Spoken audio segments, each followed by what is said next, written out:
Hey, welcome back, Adrenaline Junkies. This is West Coast Paul, and you're listening to Pure Adrenaline here on Styling Radio.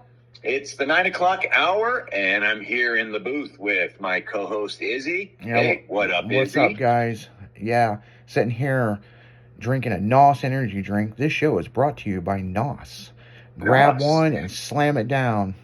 Feel the power. Yeah, we love NOS. I just say that it is unbelievable. Yeah. So we spent the last couple of segments going over life and death. I mean, that's kind of like I said. You're born to die. Every creature on the planet is, and we've all been there. But through the ashes, we move on. We always do. Most of us do, and the memories we have of things are sweet. It's what allows us. To me, the memories, the sadness is from the positive memories of things, and so it's those things are wonderful, and that's why when I talk about in life about getting out and doing things, we're a station about cars and music and get out and do things that I say create memories and do them with family and friends. I tend to be, as a loner sometimes, but I still, with my boys, we've done so many things. I mean, you and I have a wife, and I do those specifically to, give them memories as well of things. When I grew up, my dad wasn't around much. He, my mom threw him out of the house when I was 2 because he whooped on me like he did my older brothers and sisters. And she went, nope. And so I had a very limited relationship with him. If I did, there's a lot of funny stories. I mean, he was my dad, but he was a drunk, and he fell off bar stools, got knocked off bar stools. It was kind of hilarious in a way. But, we even those memories, see, any memory that you have, it's what makes life fun. And that's when, we talk about here, like concerts and, sporting events and bucket lists. I mean, we've done a lot of different things on this show, Izzy, and they are all geared. When I talk about things, if I go back into the past, they're memories that I love. Some of them be ones I didn't appreciate as much, but there's still a memory that I now can go back to and either laugh or learn from. And it's just like, last week there was some stuff in the instant chat that you were talking about some memories from these concerts, but I think you listeners missed the point.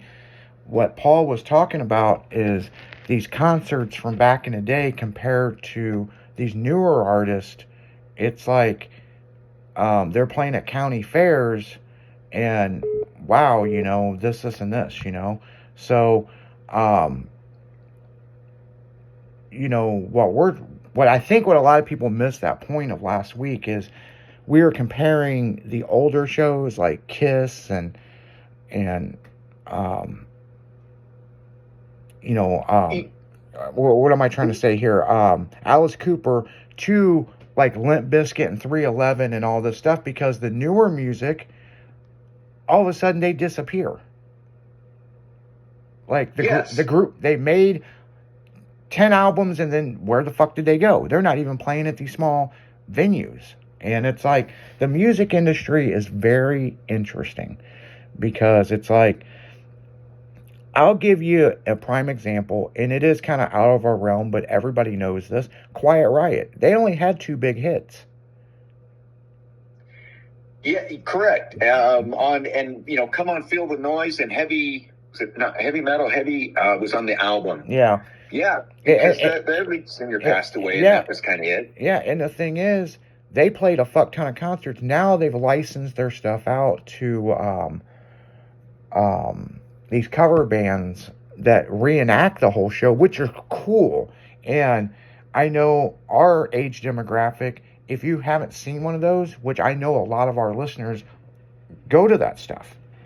So we try to play a variety of alternative music over here, but I seen a bunch of shit in the instant chat, and me and Paul talked about it and this, and this, and I didn't appreciate some of the shit that was in the instant chat, I'll be honest, because you miss the point. Everyone's got an opinion. That's the problem nowadays.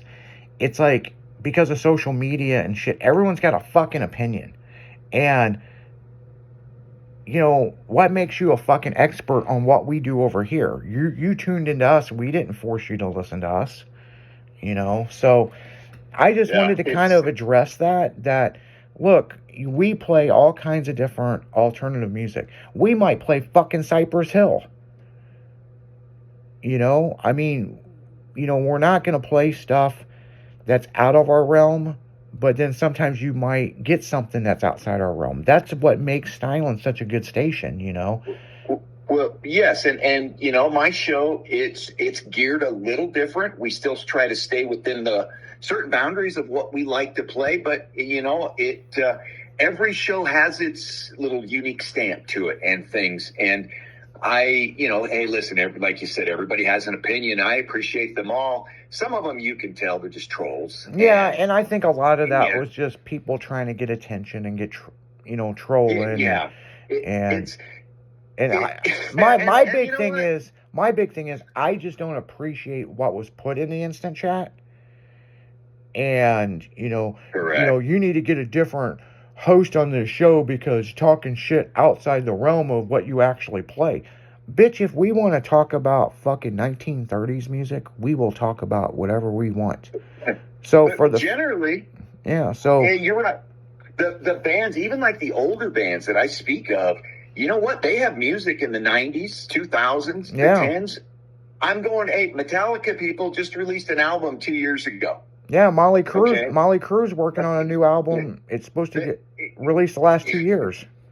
Yes, the 72 Seasons, the last Metallica album, was not a thrash metal one. They really have mellowed their stuff out, and it's a great one. And I'm going, hey, I realize it's not a developed in the 2000s band, and there's some of those we're going to talk about.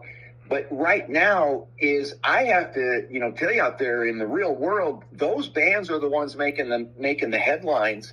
And like you said, Limp Bizkit sounds great when they go to the UK and they're playing something. They come over here and they're relegated to a state fair band. And now there are some things, coming out. One I wanted to, go in today a little bit is, I talked about in Las Vegas, the Sphere, the big, outside huge LED thing that does all kinds of cool shit. Well, inside of it, when they do a concert, and it's something that was tied in, Izzy, to what we were mentioning last week about the visuals and things we're going to do at Stylin'. If you go to a concert in the Sphere, and like I think New Kids are coming up, and but Maroon 5 is going to be there. They have to be there. If they call it a residency, and they have to play there for a period of time. When you go to a concert in the Sphere, people show up sometimes to watch what happens inside, because the inside of the Sphere is a giant LED display there too. And when you run a concert in there, that thing's going bizarre.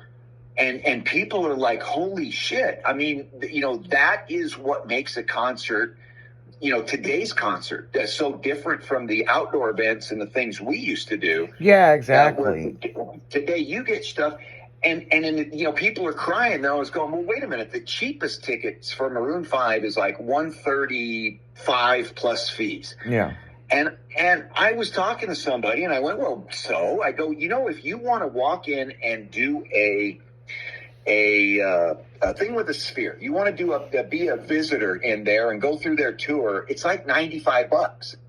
I'm going for another $40. Hell, get a good ticket that's $200 for another $100. You can walk in and see Maroon 5 play in that environment, and it is something you'll never see anywhere else. You cannot see anywhere else. It is a one-of-a-kind event and a venue. And I go, so when the, bands, Maroon 5 is one that is, I'm going to say, big enough, they've been around long enough that they can go to a venue like that, and, they will draw, people will come in. I go, unfortunately, not very many, I'm going to say current bands, ones in the last 15 years can go in with that headline and go into a place like that. And so I get the industry has changed, and it sucks that, when a group, I mentioned before, Five Finger Death Punch can go out and do their thing at smaller venues and a little bit do whatever. But if they want to draw anybody in a big venue, they got to attach themselves to an 80s band or a 90s band, somebody that's come through that era that's huge before the music industry changed. And I know that in the next 10 years, as more and more of those Uber bands, and we're seeing them, I say, drop off, piece by piece. They can't sing anymore. They can't play anymore. They're going to go away. And when they do, I think the Generation X and the baby boomers are going to go with them. Then there probably will be a recycle of newer bands being able to come in. But the other problem is, music hasn't changed in 40 years. The synthesizers, when they came out basically in the late 70s, early 80s, that made a lot of what you hear now popular, from hip hop, rap to, the guitar synthesizers, the piano synthesizers that people came up and played and did. That changed the music industry and made everything, it harder or better and things you can do. What change has there been in music technology since the early 80s? And I can't think of one. Well, I mean, auto-tune.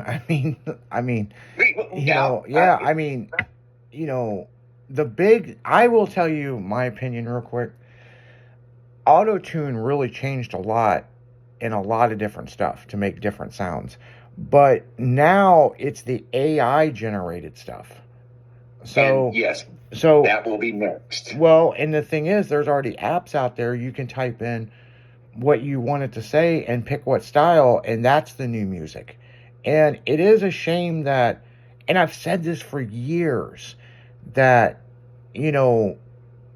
people that play instruments, they're almost null and void now.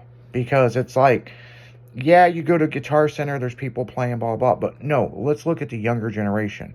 If you look at the younger generation that plays a guitar or the drums compared to the 70s and 80s and 90s, and then you move it up to the 2000s, 2010, to the 2020s, you will highly be surprised that it's not a thing. And now these kids have got this technology to where, they can make a song and all this stuff, and they don't need a group of friends. They can do it on their own. And I'm sure there is some great music that's going to come out of this AI generated stuff. You know what I'm saying? It's been brought up to me on the station, do we play AI music? Not that I know of. I think there might be some mixes and stuff that were kind of done with AI. But I mean, we have real DJs that spin real fucking music. So and do that. And it's like, but one thing that you say they don't have, hey, AI is going to help you generate things. Like you said, with so many things to do today, when we were younger, playing guitar or playing drums or do whatever was something you did to entertain yourself. Like some of them, like it would say, hey, I did it to get chicks, man. I learned the guitar because chicks dug the guitar, blah, blah, blah. Well, today it's hard to learn to play the guitar when your thumbs are attached to a video well, and that's another flip side of it, because I can throw this factor out there. The video game industry really changed everything with music with Guitar Hero, and there's a lot of people that know this, and some people may not know. If you play Guitar Hero enough, then go pick up a guitar and do the same rhythm, and you'd be like, holy shit. Just like with the drums, and it's like, it's cool that the creators of those systems, I mean, Guitar Hero is one, Rock Band is another one, that was getting people back into playing music, just like Nintendo come out with the Wii, because they felt that their market wasn't getting up and moving around. They were being couch potatoes and just sitting there with a controller. So they come out with this revolutionary thing that you can play against the screen and, use which they call nunchucks, the controllers, to move. Yeah, baby. I've got Wii Sports, and between bowling, boxing, and golf, man.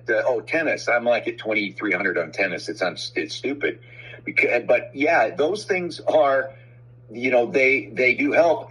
But the one thing that's missing in AI that always will is the human brain and what it does and how, it'll come up with some good music. It will help you with rhythms and they can be programmed for pitch and win majors and minors and this and that and all the other stuff that you want to throw in there. But, someday, Izzy, I'm going to find a copy of Motley Crue's Dr. Feelgood. I've got it. I'm going to find a copy of the demo tape. Oh, the demo, yeah. When we do, people are going to go, whoa, what the fuck is this? Their original song, the lyrics were, I'm the one you call Dr. Feelgood. Yeah. There's that demo tape that kind of surfaced.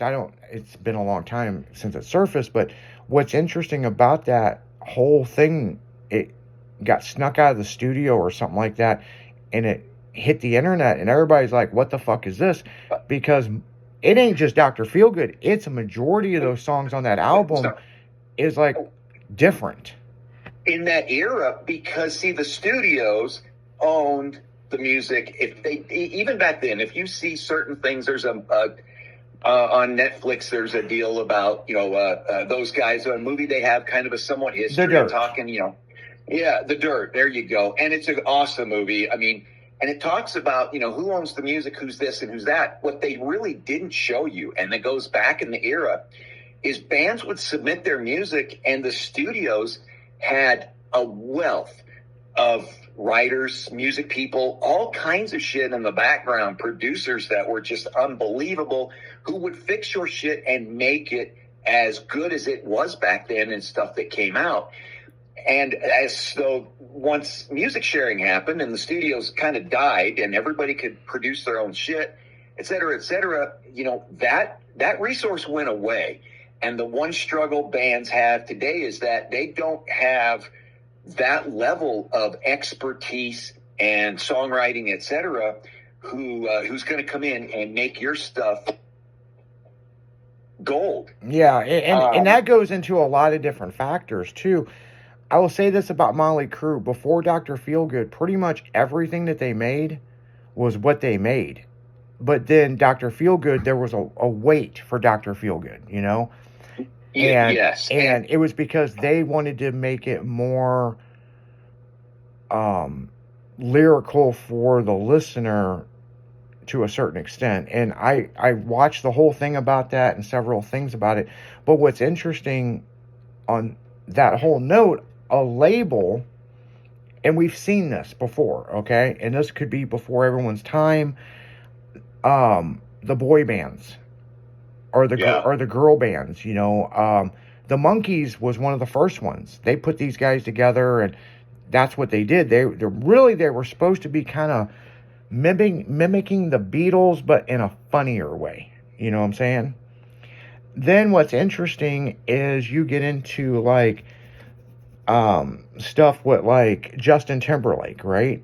And Backstreet Boys and NSYNC and all this other stuff, and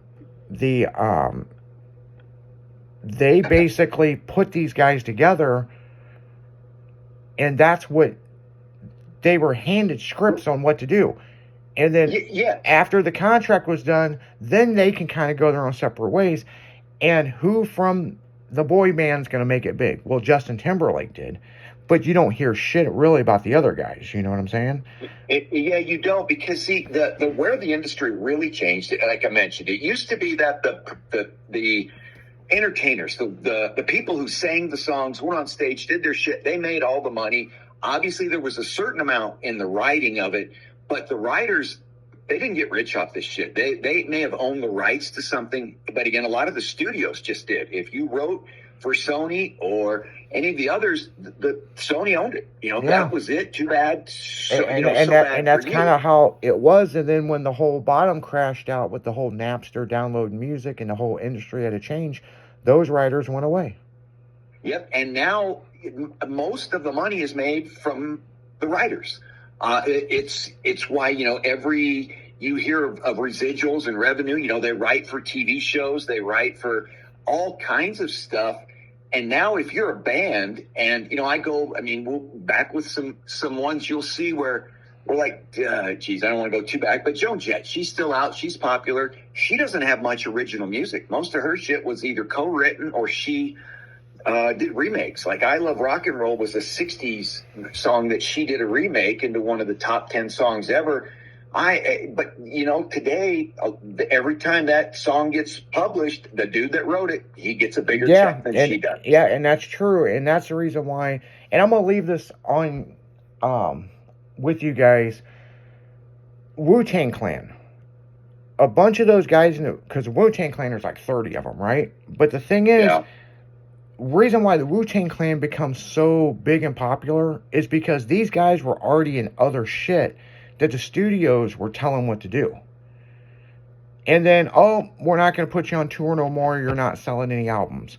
So finally, RZA, which was, before he was RZA, was, I'll think of the name in a minute, but Yeah, me too. Yeah, he was another pop deal that failed. Young Rakim, that's what it was. And that song, I Love You, Rakim, blah, blah, blah, and all that. It was like a one-hit wonder. So he got a group of these people together that all hated each other, by the way, right? They were literally trying to kill each other and shoot at each other. They were in different street gangs. And put them together because they own their music. They own the rights. Yes. And that was, I feel, the revolution of changing. And then some of the bands that play musical instruments are like, well, hey, if they can do it, we can do it. And then, of course, the downloading and all that stuff and screwed the music industry up. But yeah, on that note, we're going to leave you on that. We're going right back into music. This is Pure Adrenaline on Styling Radio. West Coast, Paul, out.